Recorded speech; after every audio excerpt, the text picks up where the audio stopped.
por esta comissão. Projeto de lei de número 6.342 de 2009, dos senhores Paulo Teixeira e Zezéu Ribeiro, que institui no âmbito do Sistema Nacional de Habitação de Interesse Social o serviço de moradia social para famílias de baixa renda. Relator o deputado Leopoldo Meia, o parecer pela aprovação com substitutivo. Vossa Excelência tem a palavra, deputado Leopoldo Meia. Senhor presidente, senhoras e senhores deputados, me permito, senhor presidente, dada a distribuição do projeto, ler o voto do relator. O enfrentamento do déficit habitacional brasileiro é, sem dúvida, um dos maiores desafios com que a sociedade brasileira tem se defrontado. Ao longo da nossa história recente, particularmente nas 5 últimas décadas, muitas ações têm sido empreendidas pelo poder público visando equacionar essa questão. Não obstante os esforços intentados e os recursos alocados, os números ainda são preocupantes. É certo que tem havido um arrefecimento do problema, o que pode ser demonstrado pelo fato de os autores da proposição em foco, com base na Pesquisa Nacional por Amostra de Domicílios, PNAD 2006, estimarem a carência de novas moradias em 7,9 milhões de unidades, enquanto o dado oficial do Ministério das Cidades, divulgado no final de 2010, com base na PNAD 2008, apontava um déficit de cerca de 5,6 milhões de novas moradias. Trata-se de um valor ainda bastante alto, que merece atenção, ainda mais quando verifica-se que desse total, 89,6% referem-se a famílias com renda mensal de até 3 salários mínimos. Sem alternativa, essas famílias buscam suprir a necessidade da moradia através da ocupação irregular de terrenos distantes ou impróprios para o uso residencial. O resultado é a expansão dos perímetros urbanos, com assentamentos marcados pela inadequação fundiária, precariedade das construções e carência de infraestrutura. Em outro movimento, as transformações econômicas levaram ao esvaziamento de áreas urbanas centrais, onde é comum encontrarem-se edifícios abandonados, ocupados irregularmente pela população sem teto. São os cortiços que, a despeito da alta densidade de ocupação e das sofríveis condições de habitabilidade, mostram-se bastante disputados. Isso nos mostra que, a despeito dos programas de acesso à moradia que foram implementados, o direito social à moradia, consagrado no artigo 6º da nossa Carta Magna, ainda está longe de ser devidamente assegurado para os segmentos mais carentes da população. Concordamos com os autores da proposição em exame que uma das causas dessa situação reside no fato de a política habitacional brasileira estar calcada na transferência final da propriedade ao beneficiário. Esse modelo único é insuficiente para trazer frente à diversidade dos grupos familiares que compõem a demanda habitacional. Concordamos, pois, com os autores da proposição em análise sobre a necessidade de se pensar políticas públicas de habitação para baixa renda que extrapolem o mero financiamento da aquisição de moradias. Nesse contexto, a formulação de políticas de moradias com caráter locatício para a população de baixa renda é um caminho interessante, bastante trilhado em outros países e objeto de alguns programas pioneiros no Brasil. Assim, a iniciativa de criar o Serviço de Moradia Social, SMS, no âmbito do Sistema Nacional de Habitação, SNHIS, instituído pela Lei Federal número 11.124, de 16 de junho de 2005, parece ser uma boa alternativa de diversificação em relação aos programas habitacionais tradicionalmente praticados no país. A estratégia da locação social permitirá o aproveitamento para a moradia de famílias carentes de imóveis localizados em áreas centrais, onde o custo do terreno inviabiliza fórmulas tradicionais de financiamento de interesse social. Nos termos do projeto de lei, o SMS compreende 2 modalidades de atuação. O parque público, formado de unidades habitacionais novas ou requalificadas, de propriedade de pessoa jurídica de direito público, produzidas ou adquiridas de terceiros, e o parque privado, constituído de unidades habitacionais novas ou requalificadas, de propriedade de pessoa física ou jurídica de direito privado, alugadas pelo poder público para os fins do referido serviço. Outro sim, a proposta prevê que, em situações de risco, desastre natural ou havendo necessidade de remoção para intervenção pública, pode ser adotada a Bolsa Aluguel, por período determinado, viabilizando o acesso de famílias de baixo poder aquisitivo ao mercado locatício em caráter emergencial. Uma característica importante da proposta, que é voltada principalmente para idosos, portadores de deficiência, moradores de rua e famílias em situação de risco, reside no fato de os autores pensarem a moradia como forma de inserção e desenvolvimento social, aliando-a a redes de apoio, sistemas de acompanhamento socioassistencial e políticas de desenvolvimento econômico e geração de renda. Com isso, não se está apenas oferecendo um teto ou um abrigo para essas pessoas, mas agindo de forma a transformar a realidade social das famílias. Não obstante a relevância e o acerto da iniciativa, verificamos diversos pontos que merecem aperfeiçoamento.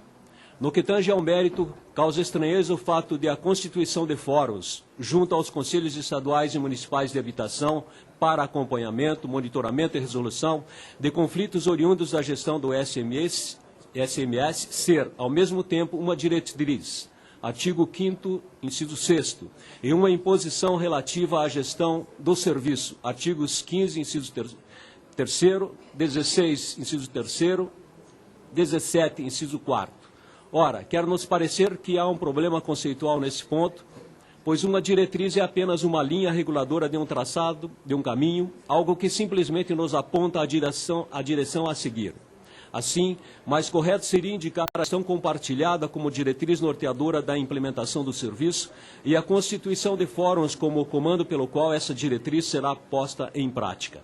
Outro aspecto problemático é o fato de o texto incluir, entre os objetivos do SMS, a preservação e a recuperação do patrimônio cultural, artigo 3º, parágrafo único, inciso 3º.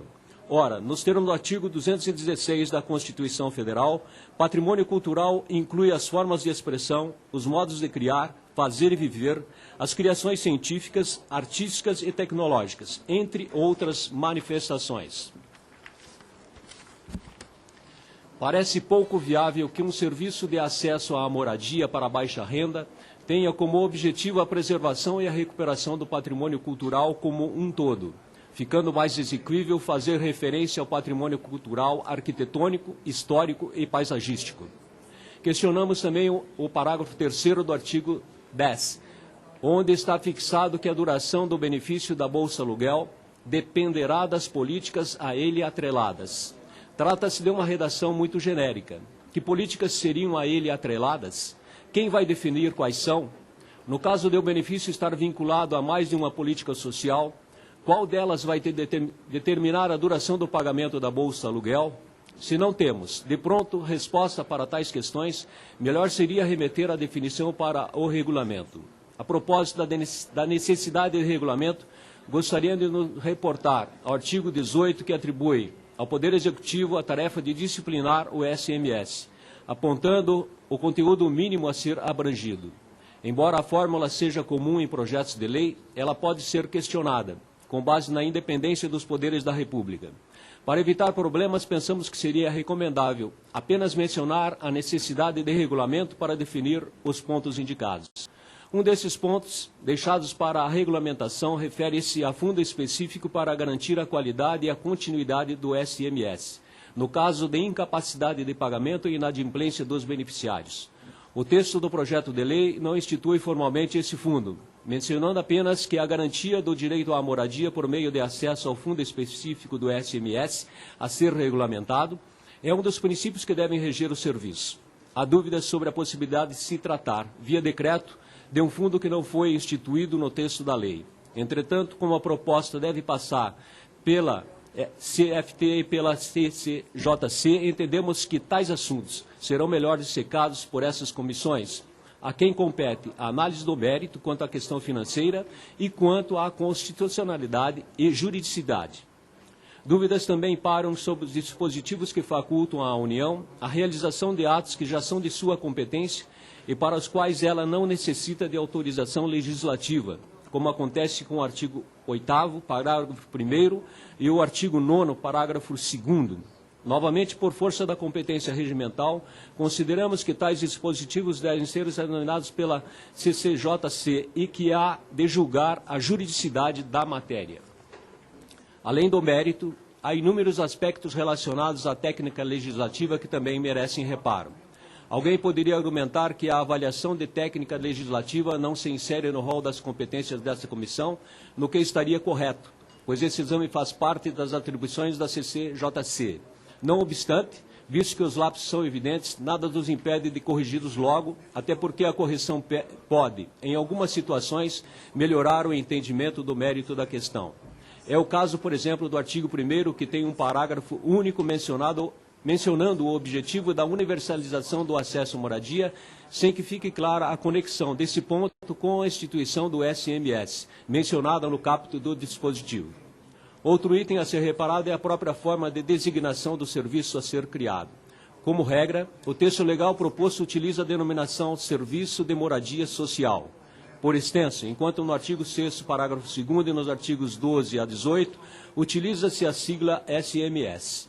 A proposta ainda traz outros objetivos e outros equívocos manifestos de técnica legislativa, como é o caso do artigo 11, onde temos um caput seguido de enumeração de dispositivos que devem ser assegurados ou estimulados quando da constituição dos parques público e privado. Essa enumeração deve ser designada por incisos e não por parágrafos, como está no texto.